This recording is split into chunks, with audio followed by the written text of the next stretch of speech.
From the earliest days, the history of man has been a constant struggle between the voice that calls him and the desire that pulls him away. Created to care for a perfect world, he soon discovered the burden of choice and the price of disobedience. From that moment on, life was filled with toil, distance, and pain. Nevertheless, in the midst of error, a promise persisted. God continued to seek the man who had lost his way, raising covenants and charting a new destiny for humanity. From Adam's descendants would be born generations marked by the fall, judgment, and hope. Justice would be shown in the waters of the flood, faith in Abraham's journey, and redemption in the lives of Jacob and Joseph. Thus began the narrative that would explain not only the origin of the world, but the history of the human heart. Can humanity find redemption after having lost Eden? When the light emerged, the origin of the world and the divine order. In the beginning, there was nothing that could be described with forms or sounds. Only God was present, active from the first instant, neither presented nor explained. The narrative opens with a firm statement. In the beginning, God created the heavens and the earth. With that sentence, the starting point of everything visible and invisible is defined. There is no conflict or accident, only a direct action. The word used for creating indicates something that arises without prior matter.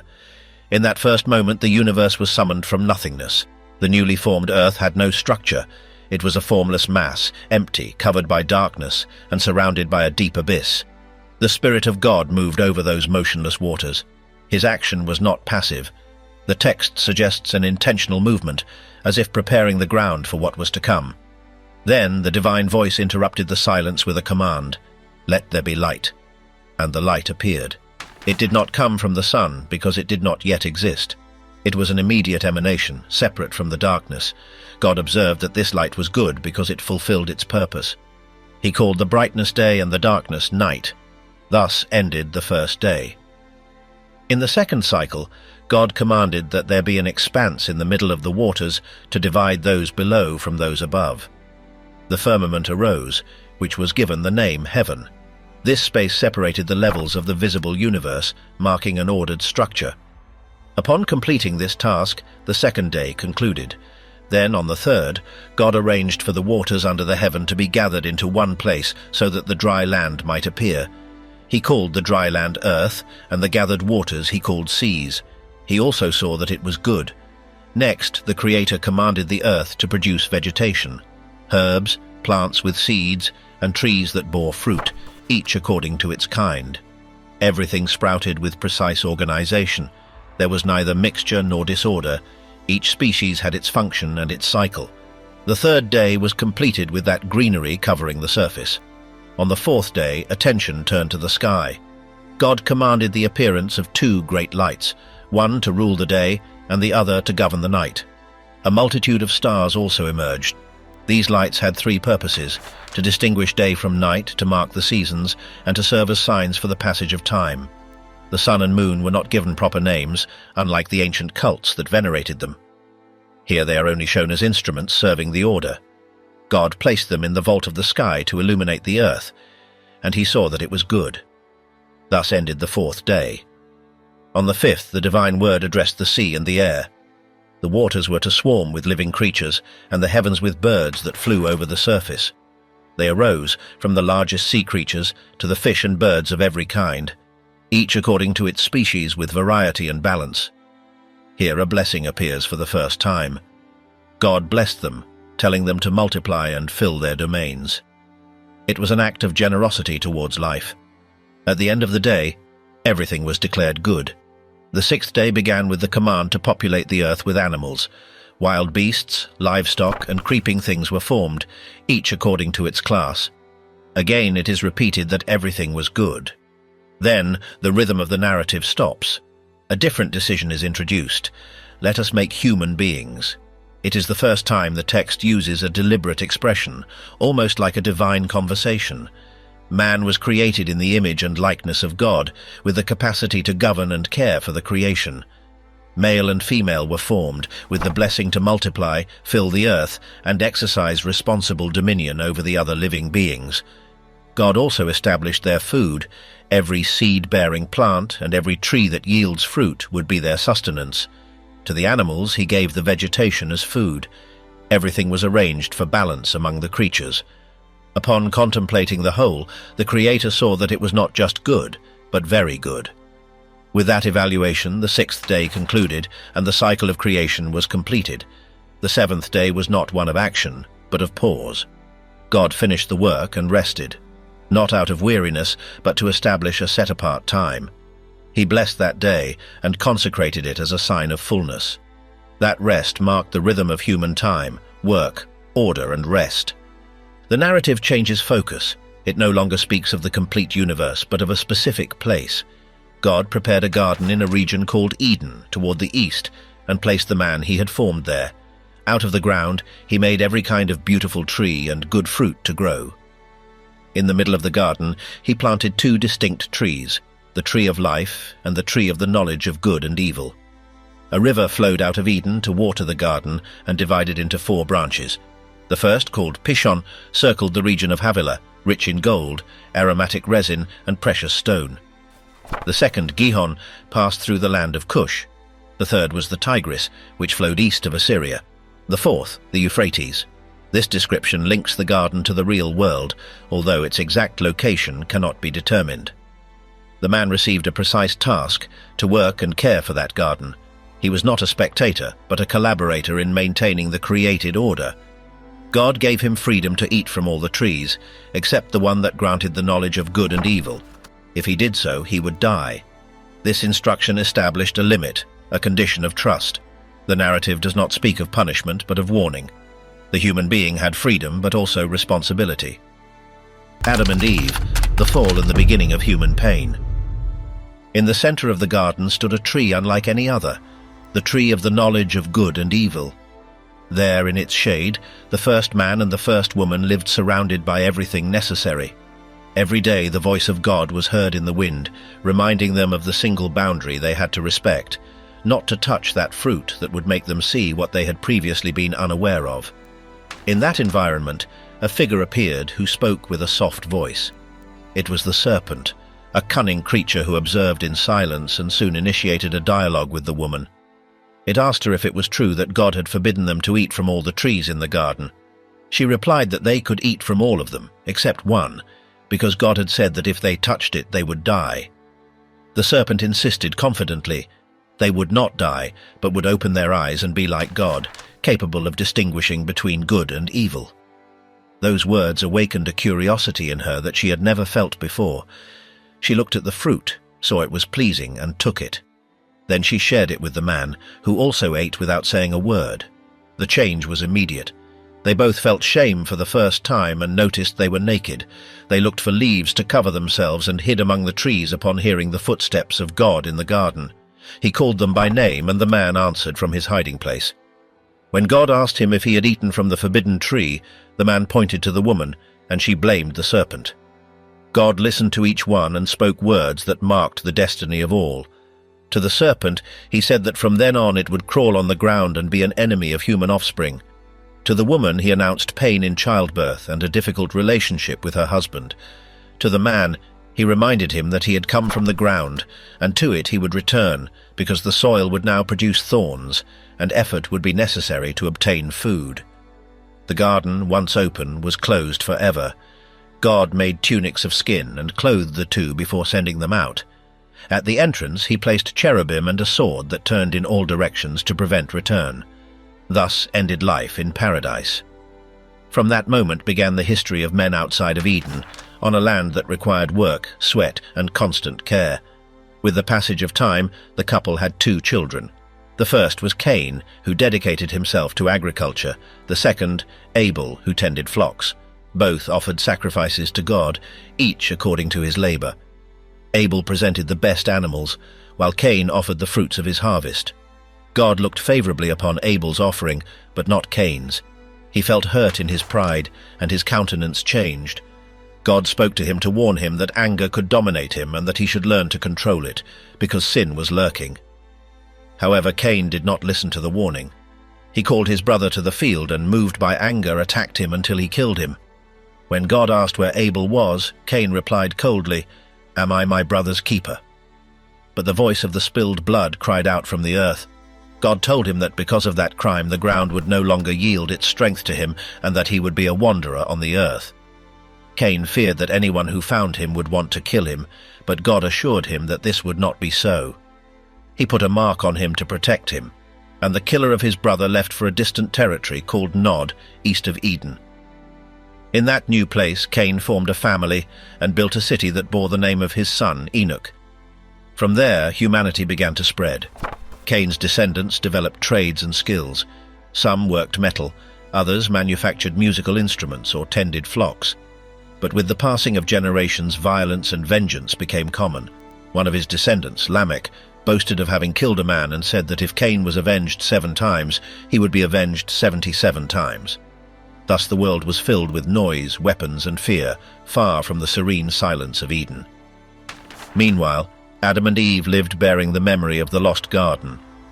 After the death of Abel and the departure of Cain, they had another son named Seth, whom they considered a new beginning. Through him, men who would once again call upon the name of God would be born. But the echo of the original disobedience and of the first spilled blood continued to resonate in human history. The ground that once yielded fruit without effort now recalled every step of man as a sign of his fall. Paradise was left behind, guarded by the sword of fire. Humanity moved forward, learning to live with the consequences of its decisions. Work, pain, and death became part of its destiny. Even so, the presence of God did not completely disappear. From time to time, his voice would be heard again in the wind, as a reminder of what was once perfect. But men, busy with their labors and facing each other, could barely recognize it. With the passage of time, the stories of the earliest days were passed down from parents to children. There were those who spoke of the garden where everything was good, of the fruit that changed the destiny of the world, and of the first brother who raised his hand against another. They were distant memories, but in them remained the idea that man had once lived in peace with his Creator and with the earth. That memory, engraved deep within, became the starting point of all human history. The search to return to a place where there was no pain, no guilt, nor distance from God. Under the waters of judgment, Noah and the new beginning of man. The earth had become filled with violence. The generations that descended from Adam multiplied and spread across the fields and valleys, but with them corruption also grew. Men took what they wanted and resolved their differences with force and blood. It was then that a man named Lamech, of advanced age, had a son and named him Noah, saying that this child would bring rest to the punished earth. The ground still carried the ancient curse, and that hope of relief seemed to come with the birth of the little one. With the passing of the years, the peoples began to mingle. The so-called sons of the gods took wives among the daughters of men, and from those unions were born strong and famous beings, the ancient heroes spoken of in the villages. But their fame did not bring justice. God observed the violence and disorder that dominated human life. Every thought was twisted, every action directed toward evil. Then he regretted having created man and decided to put an end to everything. Among the multitude, only one name was found just: Noah, a man of integrity who walked in obedience. Through him there would be an opportunity to start anew. God spoke to him clearly. He told him that the world was full of violence and that the time had come to destroy it along with its inhabitants. But he had to build an ark of wood coated inside and out with pitch. He gave him precise measurements with 3 levels, a side door and a sloping roof. Into that vessel would enter he, his wife, his sons Shem, Ham, and Japheth, along with the wives of each one. He also had to gather animals of every species, male and female, to preserve life, 7 pairs of animals considered clean and one of the others. In addition, he had to store food for everyone during the time they remained enclosed. Noah listened and obeyed. He worked for years until the ark was finished. When the appointed day arrived, the clouds began to gather over the sky. God ordered him to enter with his family and the animals. On the 7th day, the fountains of the deep burst open and the floodgates of the sky let the rain fall. For 40 days and 40 nights, the water covered the earth. The rivers overflowed and the mountains disappeared under the waters. Every living thing that had the breath of life died, except those who were inside the ark. God himself closed the door behind them. The ark was lifted by the waters and floated over the destroyed world. The days became endless, while the noise of the storm filled the air. Everything became silence when the water covered even the highest peaks. The current continued to rise until no trace of life remained outside that refuge. For 150 days, the waters dominated the surface.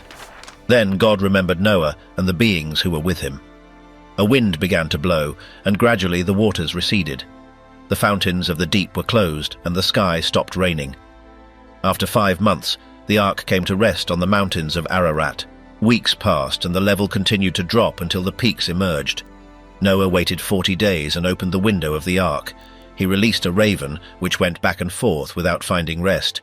Then he released a dove, but it found no place to perch and returned. He waited 7 more days and sent it out again. This time it returned with a green olive leaf in its beak. Noah understood that the earth was beginning to dry. After another week, he released the dove again, and it did not return. Then he removed the covering of the ark and saw that the ground was already dry. When the time was fulfilled, God spoke to him again and commanded him to leave, along with his family and all the animals. One after another they abandoned the ark and walked on the clean earth.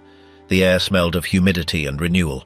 Noah built an altar and offered sacrifices of the clean animals. The smoke went up to heaven, and God smelled the pleasing aroma. In his heart, he declared that he would never again destroy all life with water, even though human thoughts continued to be evil from their youth. He promised that as long as the earth existed, there would be seed time and harvest, cold and heat, summer and winter, day and night. Then he blessed Noah and his sons. He told them to multiply and fill the earth. He gave them dominion over the animals and allowed them to eat meat, but without consuming the blood, because the life was in it. He also established justice. Whoever shed human blood would pay with his own life, because man had been made in the divine image. It was a new beginning under different rules. The peace of Eden had not returned, but there was a covenant that ensured continuity. God sealed his word with a visible sign. He said he would place his bow in the clouds, and every time the rain showed it in the sky, he would remember the covenant with all living things. The rainbow became an eternal reminder that the flood would not destroy creation again. Thus, Noah's family began their life in a renewed earth, with the animals scattering across the valleys and hills, and the sky clear above them. Noah worked the earth and was the first to plant a vineyard. When the fruit matured, he made wine and drank until he lost consciousness. Inside his tent he lay naked, unaware of the shame into which he had fallen. His son Ham saw him and went out to tell his brothers.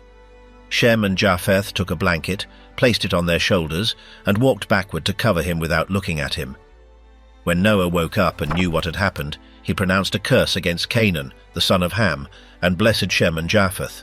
He said that Canaan's descendants would serve their brothers, and that the blessing of God would remain upon Shem's house. Noah lived 350 more years after the flood.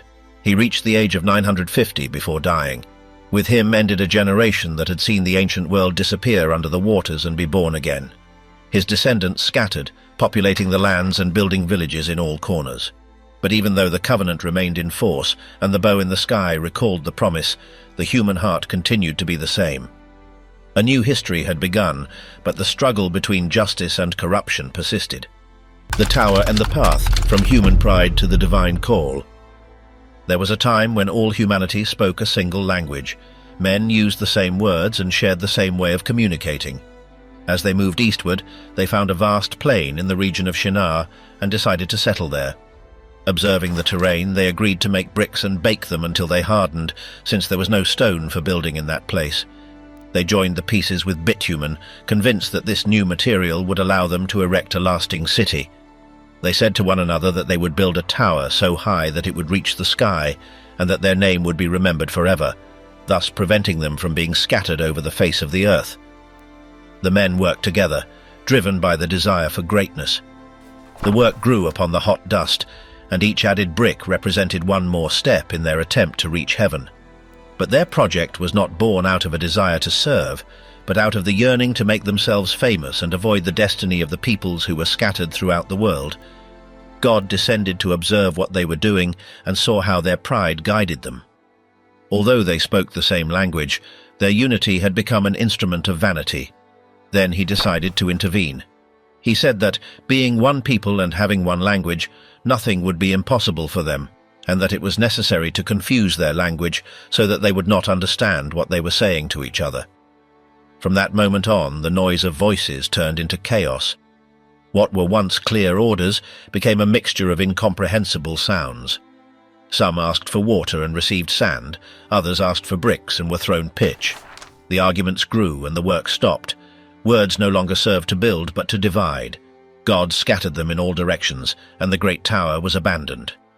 Since then that place was called Babel, because there the language of all men was confused, and from that place the peoples spread over all the earth. The construction, which had begun with ambition, ended in disorder. What was intended to be a monument of unity became a symbol of human separation. The men, who had wanted to reach heaven, were scattered far from each other. Each group took its own course, carrying with it a new language and a bitter memory of what they had tried to do. Thus ended the time when everyone spoke a single language. The narrative continues, showing a world full of names and lineages. Among them appears that of a man named Terah, who had 3 sons, Abram, Nahor, and Haran. Haran died before his father, but his son Lot remained under the care of the family. Terah took Abram, his daughter-in-law Sarai, and Lot, and they departed from Ur of the Chaldeans towards Canaan. However, upon arriving at Haran, they settled there. It was in that place where God spoke to Abram and changed the course of human history. God told him to leave his land, his relatives, and his father's house, and to go to a country that he would show him. He promised that he would make him a great nation, that he would bless him and make his name great, and that through him all the families of the world would be blessed. Abram obeyed. He was 75 years old when he left Haran along with his wife Sarai and his nephew Lot. They took with them their possessions, their servants, and the animals they had acquired. They advanced toward Canaan following the caravan route, and when they arrived, Abram traveled through the region to the valley of Shechem, where a sacred oak stood. There God appeared to him and told him that this land would belong to his descendants. Abram built an altar in that place as a sign of worship. Afterward, he continued his journey to the hills between Bethel and Ai. There he pitched his tent, erected another altar, and again called on the name of God. Then he continued his journey south, entering the arid lands of the Negev. Not much time had passed when a famine struck the region. The drought spread, the harvests were lost, and Abram decided to go down to Egypt, where the Nile guaranteed food even in the worst years. Before entering Egypt, Abram felt afraid. He knew that his wife Sarai was beautiful and thought that the Egyptians might kill him to take her. That is why he asked her to say that she was his sister. That way, he thought, they would treat her well, and he would keep his life. Upon arrival, the Egyptians noticed Sarai's beauty and praised her before the Pharaoh. He took her for his house and rewarded Abram with abundance: sheep, cattle, donkeys, slaves, and camels. Abram kept silent, believing he had secured his safety and fortune. But God acted in favor of Sarai. Great plagues fell upon the Pharaoh and his people. Understanding the cause, the ruler called Abram and confronted him. He asked him why he had lied, why he had said that Sarai was his sister and not his wife. Without giving him a chance to answer, he ordered him to leave the country with everything he had. Thus, Abram and his family left Egypt richer than before, but with the weight of his fault. He had been chosen to bring blessing, but his deception had caused misfortune in another's house. The journey continued north, back to the land God had promised him. Every step Abram took was a reminder of the covenant that had been offered to him. Through him, a new purpose began to form. The world that had been divided at Babel found a different direction in his call. No longer unity based on pride, but a promise based on obedience. The covenant of the stars, the faith that gave rise to a people. Since leaving Egypt, Abram and Sarai traveled toward the Negev desert, taking with them all their possessions and their nephew Lot. Abram had prospered. He had large flocks, gold and silver. They advanced to Bethel, to the same place where he had previously built an altar and pronounced the name of God. But the land could no longer support both of them. Lot also had flocks and tents, and disputes soon arose between the herdsmen of the two. Abram, wishing to avoid conflicts, proposed to separate. He offered him the choice of direction. If he went north, Abram would go south. If he chose east, Abram would take the west. Lot looked toward the Jordan Valley and saw its abundance. It was a fertile plain, like the Garden of God before Sodom and Gomorrah were destroyed. He chose that territory and settled near the cities of the valley, while Abram remained in Canaan. God spoke to Abram after that separation. He asked him to look in all directions and promised him that all the land he saw would be his and his descendants forever.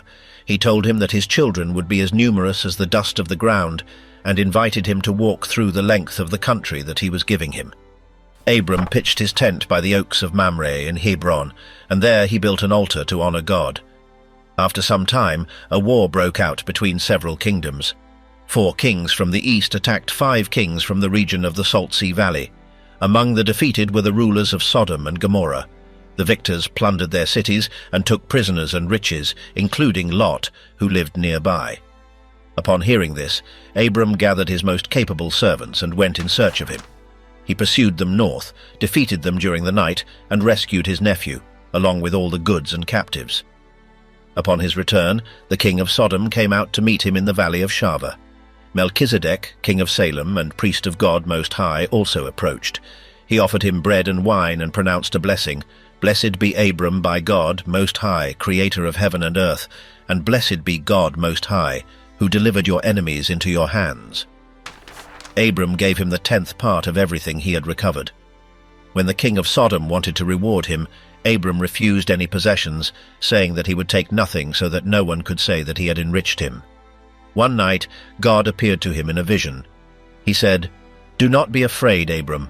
I am your shield, and your reward shall be great." But Abram replied that he still had no son, and that his heir was a servant from his house, Eliezer of Damascus.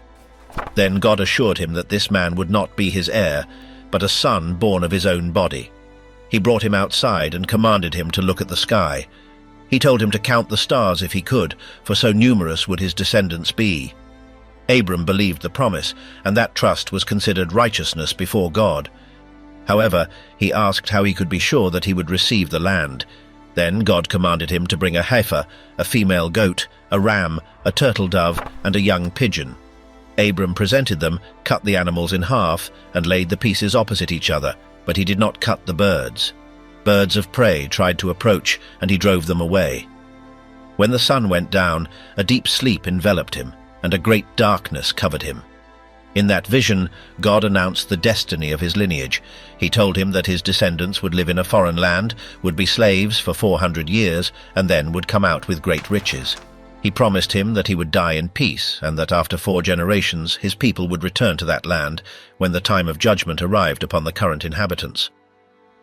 When night fell completely, a smoking firepot and a flaming torch passed between the sacrificed animals. Thus God sealed his alliance with Abram, giving him the expanse from the river of Egypt to the Euphrates, the territory of the peoples who inhabited Canaan. Despite everything, time continued to pass, and Sarai had no children. One day she spoke to Abram and told him that the Lord had not allowed her to conceive. She offered him her Egyptian servant Hagar to have a child through her. Abram accepted, and after 10 years in Canaan, he took Hagar as a secondary wife. When Hagar became pregnant, she began to look down on her mistress. Sarai felt humiliated and complained to Abram, accusing him of having exposed her to the affront. Abram told her to do with the servant whatever she considered appropriate. Sarai treated her harshly until Hagar fled into the desert. Next to a spring on the way to Shur, a messenger of God appeared to her. He asked her where she came from and where she was going. Hagar replied that she was fleeing from her mistress. The messenger ordered her to return and submit, promising her that her descendants would be innumerable. He announced that she would have a son named Ishmael, because God had heard her affliction.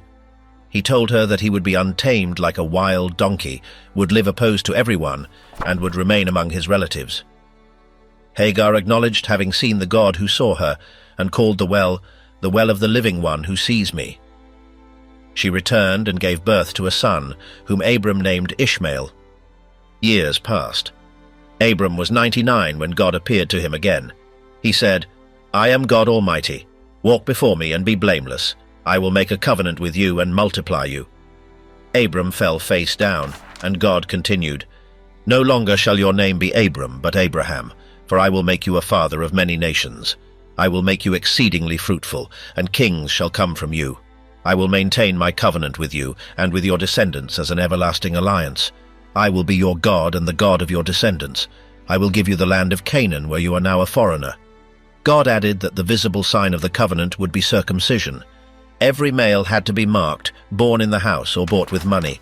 On the 8th day they had to fulfill the rite, and whoever did not do so would be excluded from the alliance. Then he spoke of Sarai. You shall no longer call her by that name, but Sarah. I will bless her and give you a son through her. Peoples and kings shall come from her. Abraham bowed but laughed in his heart. He thought that at his 100 years, and with Sarah at 90, that was impossible. He told God that he wished the favor would fall upon Ishmael. But God insisted, Sarah will give you a son, and you shall call him Isaac. With him I will establish my everlasting covenant. I will also bless Ishmael, make him fruitful, and he shall be the father of 12 princes. From him shall come a great nation. But my covenant will be with Isaac, who will be born next year. Upon finishing speaking, God departed. That same day, Abraham fulfilled the command. He circumcised his son Ishmael, all the males of his house, and also himself. He was 99 years old, and Ishmael was 13. With that act, the promise was sealed in his flesh. The silence of the night accompanied his obedience. There were no visible proofs, only the word received. But the new name and the mark of the covenant recalled that the God who had brought him out of Ur was still guiding his path. In the desert, under the sky full of stars, Abraham understood that waiting, doubt, and faith were part of the same call. The promise did not depend on time, but on the faithfulness of the one who had made it. Between the fire and the laughter, the judgment of Sodom and the son of the promise. The midday heat fell upon the hills of Mamre. Abraham was resting at the entrance of his tent when he looked up and saw 3 men standing in front of him. Without thinking, he immediately got up and ran to meet them. He bowed to the ground and asked them not to continue on their way without stopping for a moment. He offered them water to wash their feet and shade under the tree, in addition to some food to refresh themselves before continuing their journey. The visitors accepted his offer, and Abraham quickly went toward the tent. He asked Sarah to knead 3 measures of flour and prepare bread. Then he chose a tender calf from the herd, gave it to a servant, and ordered it to be cooked quickly. When the food was ready, he brought meat, milk, and curds and served them under the tree, remaining next to them while they ate. One of the men asked about his wife, and Abraham replied that she was inside the tent. Then that visitor announced that he would return the following year and that Sarah would have a son. She, listening behind the tent fabric, smiled in disbelief. Both were too old. She had long ceased to be fertile. She said softly to herself that at her age it was impossible to think of a pregnancy, and that her husband was also old. But the Lord asked Abraham why his wife had laughed, and whether anything was too impossible for him. He repeated that he would return the following year, and that by then Sarah would have a son. Frightened, she denied having laughed, but the reply was direct. Yes, you did laugh. At that instant, the promise was sealed again, although it still seemed absurd. Afterward, the men stood up and looked toward the valley where the cities of Sodom and Gomorrah were spread out. Abraham accompanied them for a stretch, and then the Lord decided to speak to him.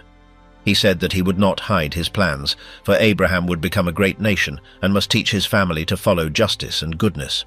He commented that the outcry against Sodom was enormous, and that he would descend to check if the wickedness was as serious as was said. The men continued on their way, while Abraham remained before the Lord. The old man approached with respect and spoke. If there were righteous people in the city, would he destroy them along with the guilty? He asked if 50 innocent people would be enough to save it. The Lord replied that if he found them, he would forgive everyone for their sake. Abraham continued to insist with humility. He proposed 45, then 40, 30, 20, and finally 10. At each number, he received the same answer. If those righteous people were there, the city would not be destroyed. When the dialogue ended, the Lord withdrew, and Abraham returned to his tent. That night, 2 messengers arrived in Sodom. Lot was sitting at the city gate and saw them approach. He invited them to his house to spend the night, but they said they would sleep in the street. He insisted so much that they accepted. He prepared a meal for them with unleavened bread, and they dined peacefully. However, before they lay down, the inhabitants of Sodom, young and old, surrounded the house. They shouted, demanding that Lot hand over the foreigners. Lot went out and tried to stop them, begging them not to commit that evil. He offered them his 2 daughters, but they responded furiously. They accused him of thinking he was a judge and threatened to harm him. Then the visitors took him by the hand, pulled him inside, and closed the door. They struck the attackers with blindness so they could not find the entrance. The messengers told Lot to gather his family because the city would be destroyed. He went to warn his sons-in-law, but they thought he was joking. At dawn, the messengers hurried him. They ordered him to leave with his wife and daughters before the punishment fell.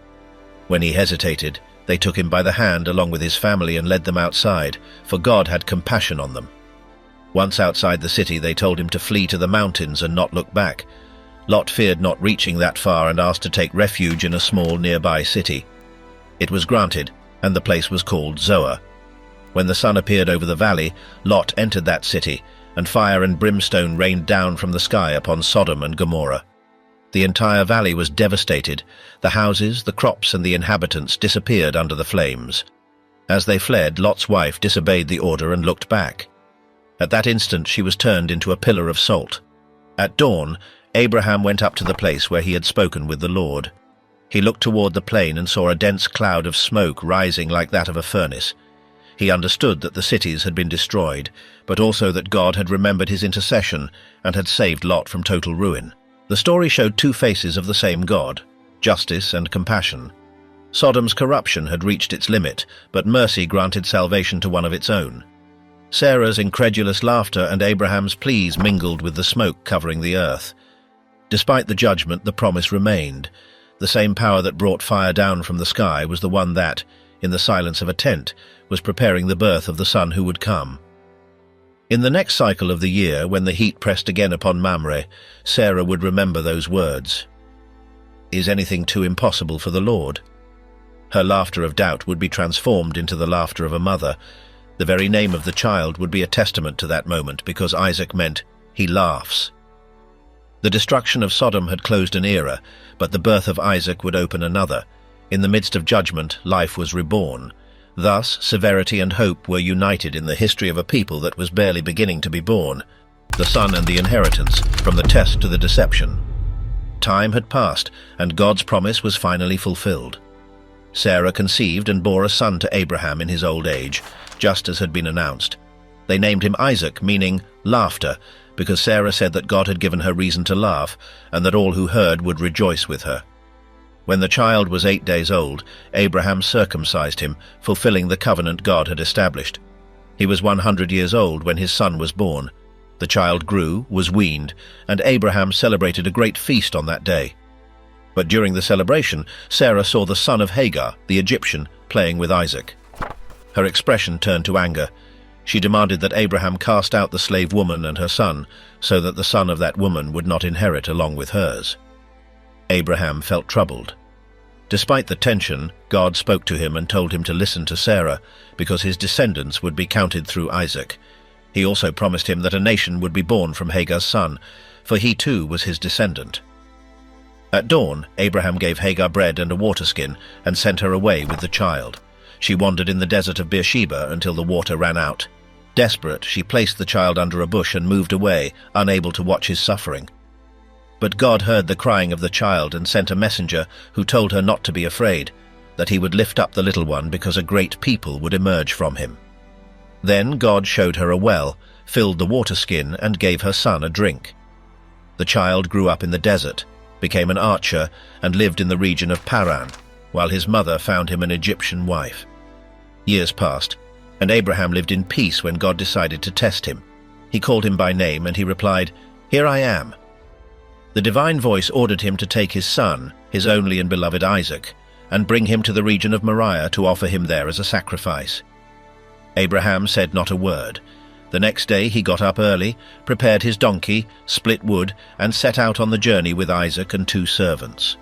After 3 days he saw the designated place in the distance. He left the servants with the animal and went up with his son, carrying the fire and the knife, while Isaac carried the wood. During the ascent, the young man broke the silence. "Father, we have the fire and the wood, but where is the lamb for the sacrifice?" Abraham replied, "God will provide the lamb, my son," and they continued walking together. When they reached the designated place, Abraham built an altar, arranged the wood, and tied Isaac upon it. He reached out his hand and took the knife to sacrifice him, but a voice stopped him from heaven. "Abraham, Abraham," cried the messenger, "do not lay a hand on the boy. Now I know that you fear God, because you have not withheld your son from me." Abraham looked up and saw a ram caught by its horns in a thicket. He took it and offered it instead of his son. He called that place, "The Lord Provides," and it was said that on the mountain of the Lord there will always be provision. The voice spoke again from heaven. Because of his obedience, he would be blessed. His descendants would be as numerous as the stars and the sand, and all the nations of the world would be blessed through them. Abraham returned with his servants and settled in Beersheba. Shortly afterward, it was learned that a girl named Rebekah had been born in the house of his brother Nahor. Isaac would grow up and his story would be joined with hers. But first, Abraham grew old and thought about his son's future. He called his most faithful servant and made him swear that he would not seek a wife for Isaac among the Canaanites, but in his homeland. The servant departed with 10 camels and gifts. He arrived at a city in Mesopotamia and stopped by a well at sunset when the women were coming out to draw water. He prayed silently, asking for a sign that the destined young woman would offer water to him and his camels. He had barely finished speaking when Rebekah appeared, daughter of Bethuel, granddaughter of Nahor. She was beautiful and carried a jar on her shoulder. The servant asked her for water, and she replied that she would also give his animals a drink until they were satisfied. He understood that the prayer had been answered. He gave her gold jewelry and asked her who she was. Upon learning her lineage, he bowed in gratitude. Rebekah ran to her house, and her brother Laban went out to meet the visitor. The servant recounted everything that had happened and explained that his master had sent him to find a wife for Isaac. The family recognized that the matter came from God and accepted. The next day, Rebekah left with him for Canaan. Isaac saw her arrive at dusk while meditating in the field. When the young woman saw him, she covered herself with a veil, and the servant told her everything that had happened. Isaac brought her into the tent that had been his mother's, and she became his wife. In their union, Isaac found comfort after Sarah's death. Years passed, and Rebekah conceived after a long period of waiting. During her pregnancy, the children struggled within her, and she consulted God. She was told that 2 nations were inside her, and that the elder would serve the younger. When the day came, she gave birth to 2 sons. The first was reddish and covered with hair, whom they called Esau.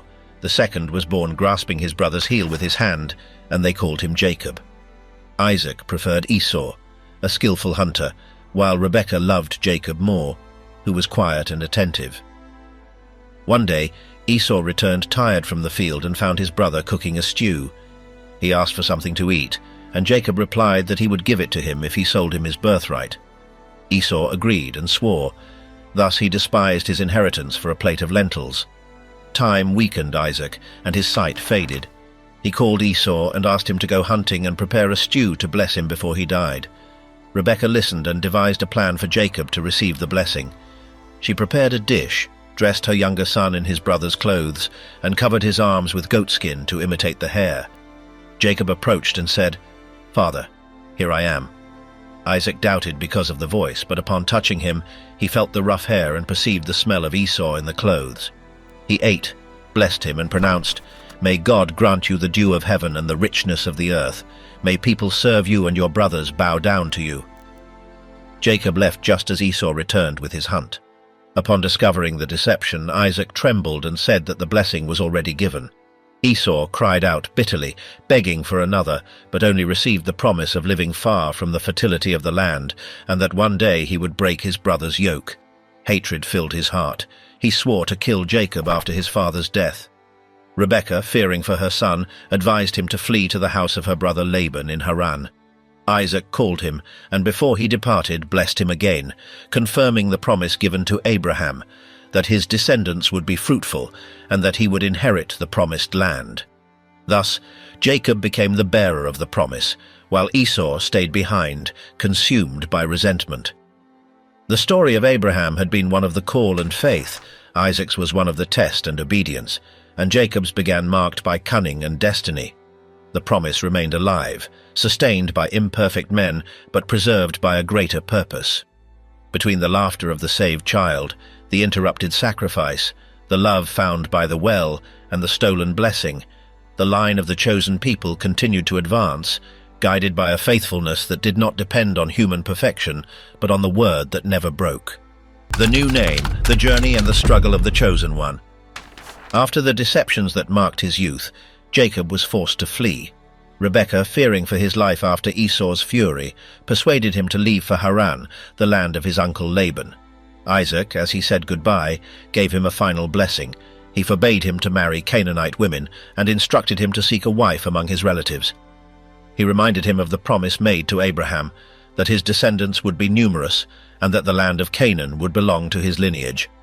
With that command and his father's blessing, Jacob undertook the journey that would change his destiny. As he advanced through the desert, the sun set and he decided to rest. He used a stone as a pillow and fell asleep in the midst of the silence. In his dream, he saw a ladder resting on the earth whose top reached the sky, and on it, messengers of God were ascending and descending. At the top, the Lord spoke to him. "I am the God of Abraham and the God of Isaac. This land will be yours and your descendants. They will be countless as the dust, and through them all the families of the earth will be blessed. I will be with you, I will guard you wherever you go, and I will bring you back." Upon waking, Jacob felt fear.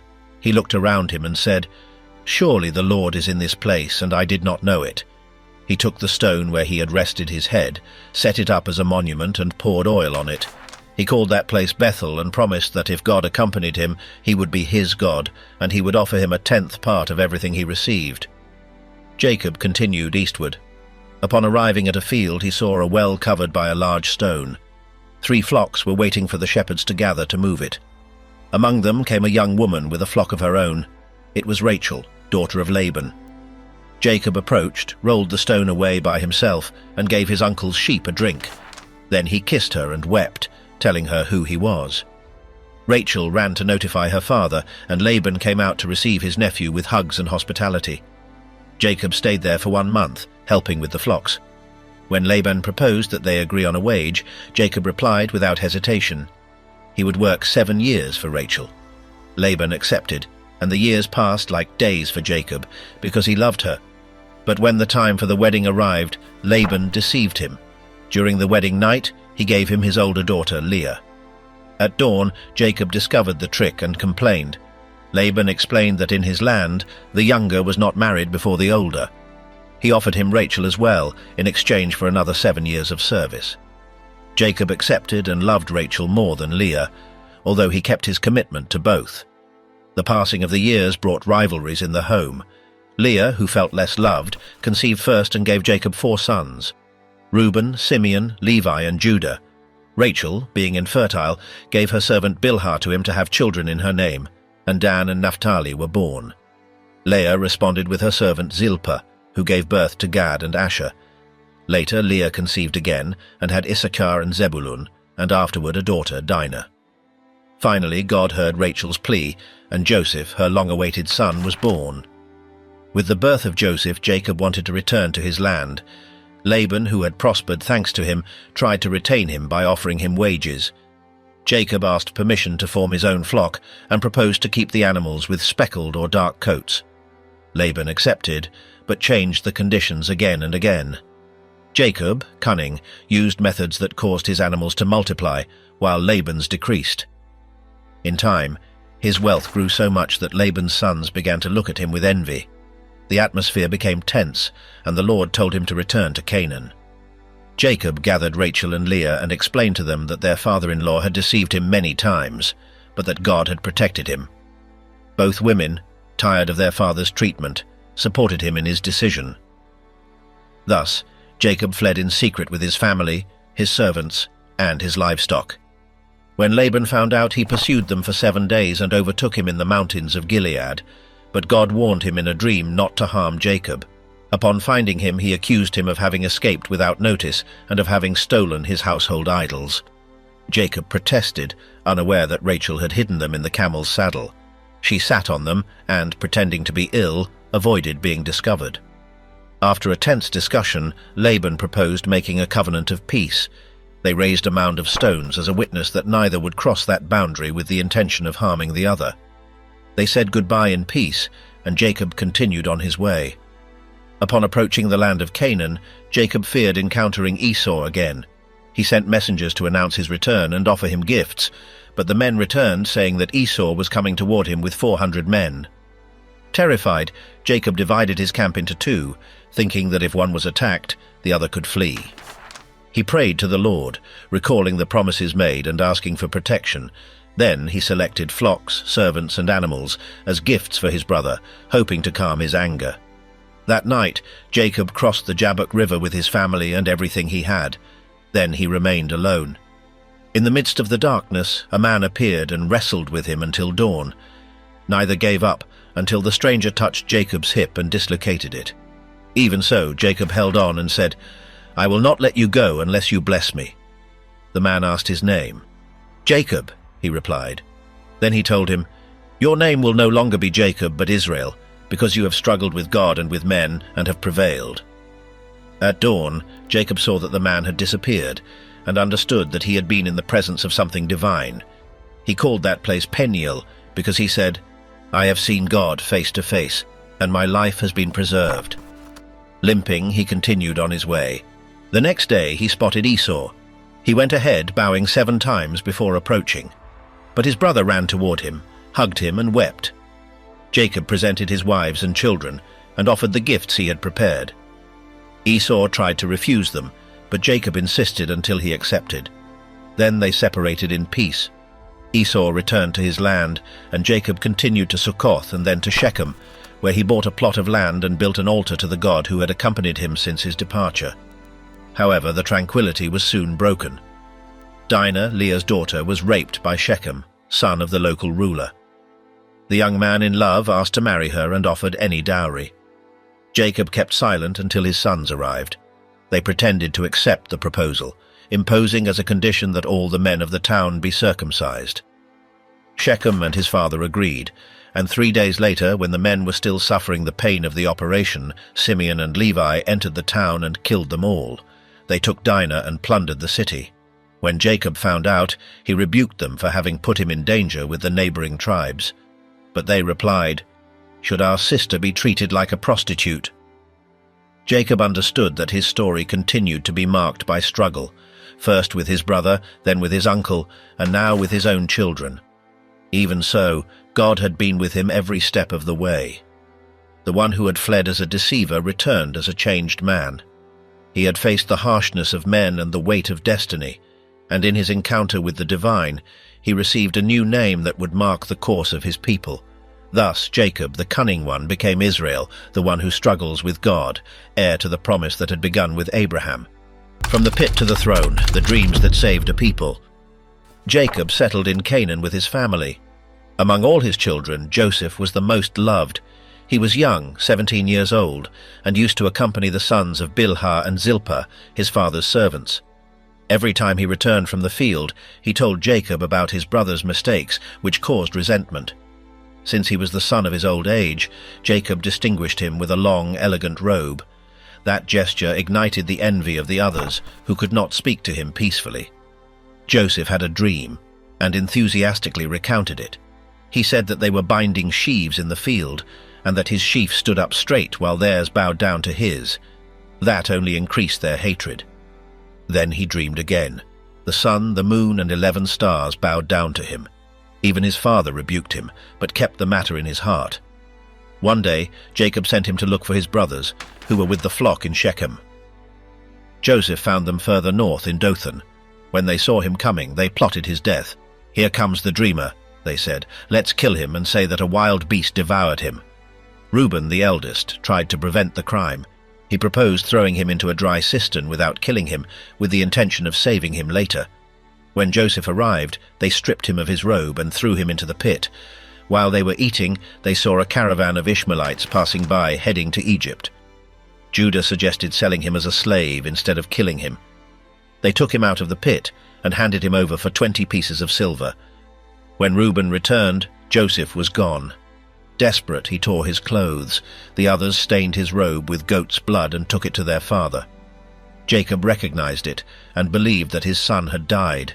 He wept for many days and refused comfort. In Egypt, Joseph was sold to Potiphar, an officer of the Pharaoh and head of the guard. Time passed, and Joseph prospered in Potiphar's house.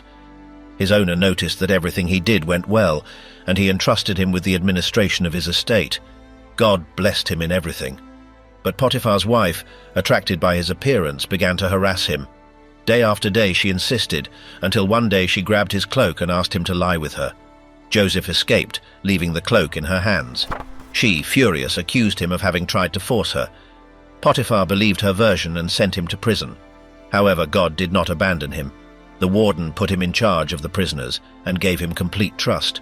There, Joseph interpreted the dreams of the Pharaoh's cupbearer and baker. The first would recover his position, the second would die. Everything happened exactly as he said, but the cupbearer, once free, forgot to mention him to the Pharaoh. 2 years later, the Pharaoh had 2 unsettling dreams.